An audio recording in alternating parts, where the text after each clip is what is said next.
Hello guys, welcome to my channel. ఈరోజు మనం శ్రీ లక్ష్మీ నరసింహస్వామి వారి దేవస్థానానికి వచ్చాము.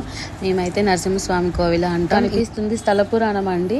1370వ సంవత్సరంలో అంటే 650 సంవత్సరాలు అవుతుంది సుమారు నరసింహస్వామిని ప్రతిష్ఠించే ఈ గుడిలో అండి. ఇదంతా తులసి వనం అనమాట. జమ్మి చెట్టు. నేను మొదటిసారిగా జమ్మిని చూస్తున్నాను. ఇప్పటి వరకు నేను వింటమే కానీ ఎప్పుడు చూడలేదు. ఏమనుకోకండి, ఇంతవరకు నీకు జమ్మి చెట్టుని చూడలేదా అనేసి ఫస్ట్ టైం నేను చూస్తుంది. తులసివనంలోకి వెళ్ళి పారిజాత పుష్పాలు, తులసి దళాలు తీసుకొని స్వామివారికి కోవెల్లోకి అయితే వెళ్ళిపోయాము. ప్రదక్షిణాలు చేసేసి దర్శనానికి వెళ్ళానండి. గోడల మీద అయితే కనుక శ్రీరామ స్తుతి, వెంకటేశ స్తోత్రం, నరసింహస్వామి మంత్రాలు ఇట్లా చాలా రాశారు. ఇప్పుడైతే మనకి బుక్స్, గూగుల్ ఇవి ఉన్నాయి కానీ అప్పట్లో లేవు కదా, అందుకని గోడల మీద చెక్కించేవారు.